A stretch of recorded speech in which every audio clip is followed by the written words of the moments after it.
ये दर्जे जो बताए गए इन दोनों वाणियों में अंतर कोई नहीं है।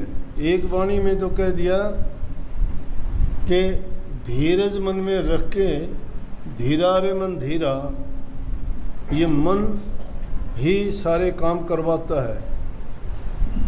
मन को अगर हम ठीक लाइन पे लगा दें तो हमारे सारे कार्य सुधर जाते हैं। यही मन अगर लाइन से उतर जाता है फिर इंसान को ऐसा भटका देता है, वो लाइन पर दोबारा आना बड़ा कठिन होता है। इसलिए उस वाणी में तो ये समझाया गया, कहा गया कि अरे मन तू धीरज रख। इंसान का मन बदलता रहता है, आज कुछ चाहता है कल को कुछ चाहेगा, अगले दिन कुछ चाहेगा और फिर कभी अलग ही चीज़ की चाह बढ़ जाएगी उसकी। इसलिए कही है कि अगर तुम सत्संग में भक्ति में लगे हो, यहाँ पर जल्दबाजी का काम नहीं है। ये 1-2 दिन 5-10 दिन महीना साल 2 साल का काम नहीं है।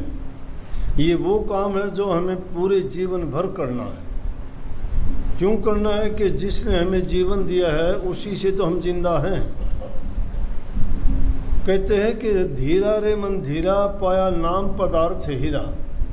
वो नाम का जो पदार्थ है वो हीरे से भी अनमोल है। जीवन मिला बहुत अच्छी बात है, आरोग्यता और तंदुरुस्ती मिली हमें शरीर की, वो भी बहुत बड़ी बात है। लेकिन नाम मिलना इतना आसान नहीं है। ये तो इस युग की महिमा हमें संतों की करनी चाहिए कि हमारे लिए नाम इतना सुलभ कर दिया। नहीं, नाम के लिए तो इंसान को बहुत सी ऐसी चीज़ें हैं जिनको मानना, अपनाना, उन पर चलना खांडे की धार है, बहुत कठिन है।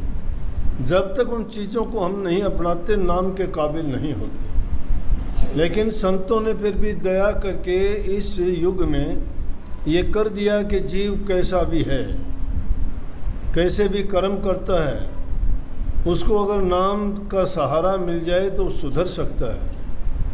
नाम की ओट लेके वो बुराइयां छोड़ सकता है। पाप कर्मों को त्याग के अच्छे कर्मों में लग के अपने जीवन का सुधार कर सकता है। तो नाम है क्या?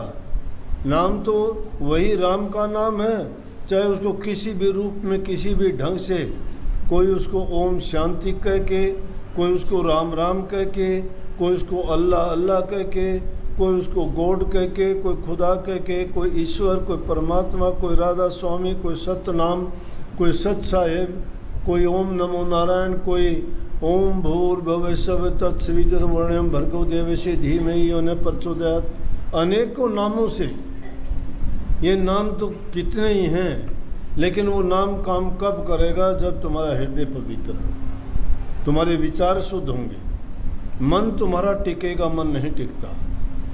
मन कहाँ भागता है? विषयों की ओर भागता है। विषय क्या चीज़ हैं?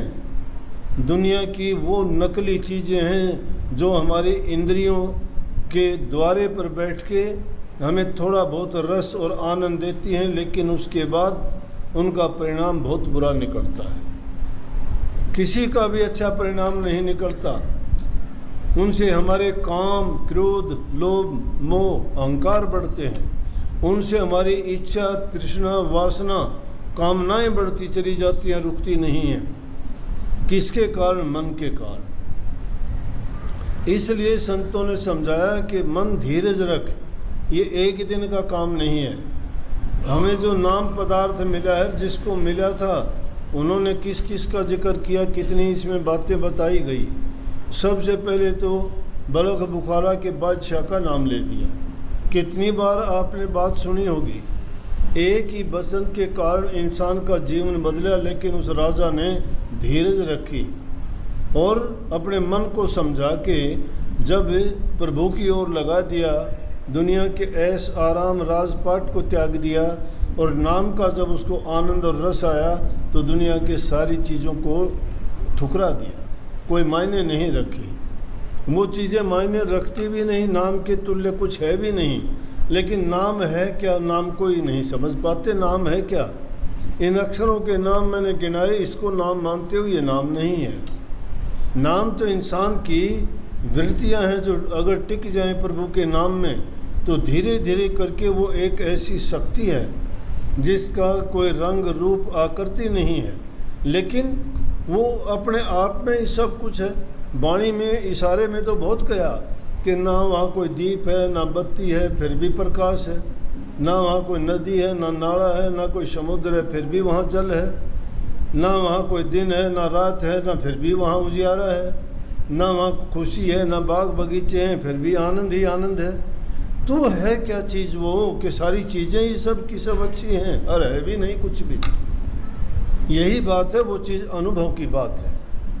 वो अनुभव एक दिन में नहीं होगा, इसलिए कही कि धीरज रख। जो धीरज रख के काम करता है जीवन तो बदल जाता है इंसान को। ज्ञान की ठोकर लगती है दिमाग में, ज्ञान का बाण लगता है हृदय में, गति बदल जाती है इंसान की, जीवन पलट जाता है, सोच बदल जाती है, जीवन का रास्ता बदल जाता है, दुनिया को छोड़ के प्रभु की ओर चला जाता है, पाप कर्म को त्याग के धर्म के कार्यों में लग जाता है, सदा के लिए अपने जीवन को मुक्त कर लेता है, आने जाना खत्म हो जाता है, इस 84 के बंधन में फिर नहीं पड़ता, इस काल की कैद में जी फिर नहीं आता। वही बलख बुखारा का बादशाह था, ठाठ करता था, वचन ही हुक्म था, पूरी प्रजा मुंह की तरफ देखती थी, जो चाहता वो करता था। राजाओं के तो अपने हुक्म होते हैं, अपने कानून होते हैं, अपने नियम होते हैं, उनसे ऊपर कोई कानून नियम नहीं। एक प्रकार की खुदा से भी ज़्यादा शक्तियाँ मानते हैं अपने आप में। वो किसी को गिनते ही नहीं हैं, जिसको चाहें जो करें। लेकिन एक छोटी सी बात ने बदल ली, ज्ञान जरूरी नहीं है तुम्हें किसी गुरु के रूप में मिले, किसी ऋषि के रूप में मिले, किसी संत के रूप में मिले। वो परमात्मा सबके लिए ऐसा अवसर देता है, ऐसी घड़ी आती है जीवन में, हर इंसान को ठोकर लगती है, उस ठोकर से उसको जो समझ जाता है जीवन बदल लेता है। और जो ठोकर खा के भी अपना मुंह पिटवाना जानता है वो रोज़ाना पिटवाता रहता है, समझता नहीं है। वो उस गधे की दुम की तरह से अपनी पीठ को बना लेता है कि जिस पे कुम्हार के डंडे खाने तो उसको पसंद हैं, लेकिन बदलना उसको मंजूर नहीं है।